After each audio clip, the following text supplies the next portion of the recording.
everybody. So today I wanted to just talk to you a little bit about cast iron. I'm a huge fan of cast iron, and I found this little cornbread mold for about $2 at the resale shop. These go for about $10 to $15 new.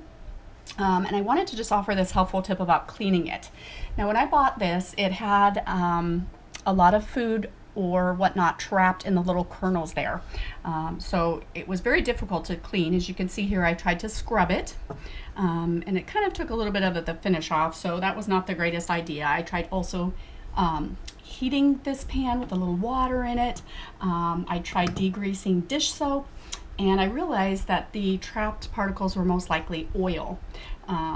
So what I did is I went ahead and put cooking oil in here, and you can see I soaked it pretty well. There's quite a bit of oil in here, and I did leave one here with some residual in it so I could kind of show you how to get this out. So basically you can rub across with your finger. Now you might have to do this a couple of times in order to clear it out. Now I soaked this one for a few hours. You can also soak it overnight, but as you can see, it kind of lifts out the grease here.